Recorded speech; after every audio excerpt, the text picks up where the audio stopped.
Well, on Rod Laver Arena, we caught up with him in week one. We've rounded the bend into week two. Brett Phillips, the master of ceremonies. Two big quarterfinals coming up today, and it starts with the Greek sensation, Stefanos Tsitsipas, taking on Roberto Bautista Agut. It's going okay, Stefanos, isn't he? I mean, I'm trying to work out, John, out of the next gen pack, who's going to be the first to maybe break through and win a slam. And right now, I think it's right in his corner. I mean, he felt the pressure. You could feel it. I was standing high above watching that match against Ranich a couple of days ago, and the expectation is now he's just got to be making Grand Slam quarters and semis, even though he's only 21. We're a little bit impatient. But Tsitsipas, I mean, the draw can certainly help. And Roger Federer is going to be more beatable at 38 years of age as he's turning this year.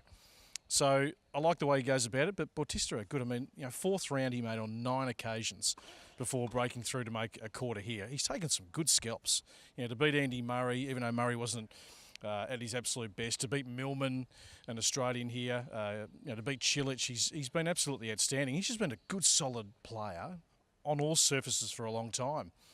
It's a hard one to pick, but I mean, Stefanos has got the momentum at the moment. He's got a big game. That backhand is beautiful. The serve is good. He's on a high, and this young man's got some enormous self-belief. Someone told me a story last year that he had a bad week on tour, and he decided he's a bit of a different cat. He decided to take himself away for a week, because obviously these guys, they've got the entourage. They live in each other's pockets all year round. He said, no, I need some time out, sort myself out, analyse everything. He came back, and I mean, his results last year were enormous. So he's on a high, but it should be a great quarterfinal. Someone else who's taken some big scalps this week has been the USA's Danielle Collins, Gerges, Garcia, Kerber, and she finds herself in a quarterfinal today. Amazing story. She made her US Open debut in 2014, so it wasn't until here that she's won her first Grand Slam match. And I first saw her in Indian Wells last year. She was playing on one of the back courts, and she made some noise. She made the fourth round there, went on to make the Miami semis through qualifying.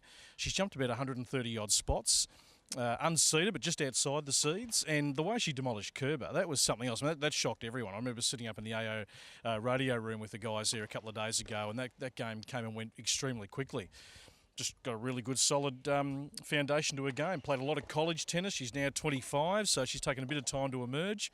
Pavlyuchenkova, this is a player who was a former world #1 junior. She made the quarters of all the slams, but been a regular sort of fourth round. And we always thought, has she underachieved? Is she just in an era where it's really, really tough, particularly with Serena's dominance? So I'm rapt that she's been able to get through to this stage. I'd be rapt to see her, for her pedigree, actually get through and make a semi-final. But yeah, Weather Collins on a big court of RLA will be maybe a fraction overall. I don't know. Anastasia's been on the bigger court, so maybe you lean towards her. But Danielle Collins, she's taking all before her, and that's what the Australian Open is about. We've seen so many unseeded players make a charge to the final across the history of this tournament, and we might be set for another one potentially. Some very unique quarterfinals here on day 9 of the Australian Open. Looking forward to both of them. Brett, thank you for joining us. Back to business for you. Pleasure. Look forward to a big day.